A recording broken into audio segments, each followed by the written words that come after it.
Boleh buat kalau kau? Siapa penapi boleh? Pagi cerah, burung bernyanyi, angin sepoi menyapa rasa. 16 Mei, hari yang dinanti, menyambut guru, jiwa mulia. Assalamualaikum dan salam sejahtera, salam Malaysia Madani, salam karamah insaniah. Bersama saya, Farzana Nisa dan Nurul Alia, pengacara anda untuk majlis istimewa kali ini. Hari ini, kita berkumpul untuk meraihkan Hari Guru, hari yang penuh makna bagi menghargai jasa dan pengorbanan para pendidik yang telah membimbing kita untuk menjadi insan yang berjaya. Majlis dimulakan dengan penuh semangat melalui perarakan masuk guru bertemakan negeri-negeri tempat kelahiran mereka dan disusuli oleh persembahan yang begitu menarik disambut dengan tepukan gemuruh seluruh warga sekolah. Guru-guru membuat persembahan untuk memberi pendedahan kepada semua murid berkaitan negeri-negeri di Malaysia yang melintasi budaya, bahasa, keunikan makanan dan pelbagai maklumat lain yang berkaitan. Ini merupakan salah satu aktiviti pembelajaran luar bilik darjah dan turut memenuhi aspek elemen yang merentas kurikulum yang diperkenalkan oleh Kementerian Pendidikan Malaysia. Aktiviti ini mampu membuka imajinasi dan kreativiti murid-murid. Perangai kecil tapi padat. Siapa boleh jawab Jokowi Kepung? Dia cakap berak ni. Cakap berak tu.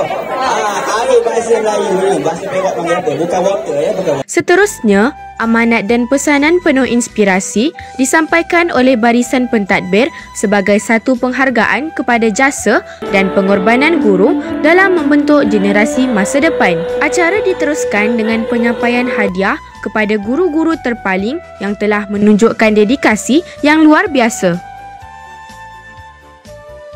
Tidak kurang menarik, acara Sukaneka Guru pula menyaksikan wajah-wajah ceria dan gelak tawa, membuktikan bahawa guru bukan sahaja mendidik tetapi juga menyemai kemesraan dan nilai kekeluargaan dalam komuniti sekolah.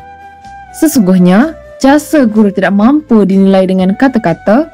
Mereka bukan sekadar pendidik tetapi penyuluh jalan, pembimbing jiwa dan sumber inspirasi kita semua.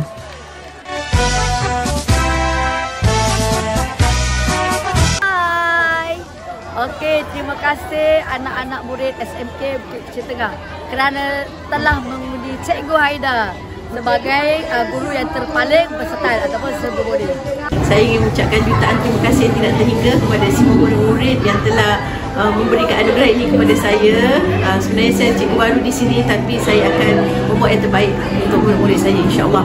Pertama sekali alhamdulillah saya pun tak sangka saya dapat anugerah guru paling popular. Terima kasih kepada semua pelajar SMK KD yang mengundi saya. Saya tak terfikir langsung sebab saya ni cikgu disiplin. Saya kira saya lah paling dibenci oleh pelajar. Kita memilih tema negeri bagi tahun ini kerana yang pertama sebenarnya kita memang nak menghargai pengorbanan dan jasa guru-guru di sekolah ini. Dan yang kedua kita nak menampilkan kepelbagaian asal usul negeri cikgu. Okey.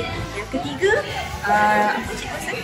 Jadi paling penting dia untuk pelajar itu sendiri.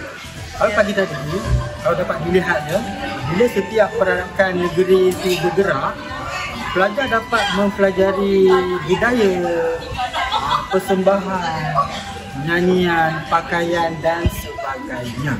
Ini juga satu nilai tambah kepada pelajar itu sendiri. Alhamdulillah, syukur kehadrat ilahi, liputan sambutan Hari Guru pada tahun 2025 telah pun melabuhkan tirainya.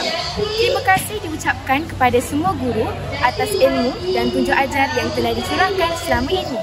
Kami merakamkan setinggi penghargaan kepada semua pihak yang terlibat dan mohon maaf sekiranya terdapat kekurangan di dalam liputan kali ini. Dari jauh bunga ditanam, tumbuh mekar tepi perigi. Sampai di sini bicara disulam, semoga berjumpa di lain hari. My TV SMK BKT brings everyone together.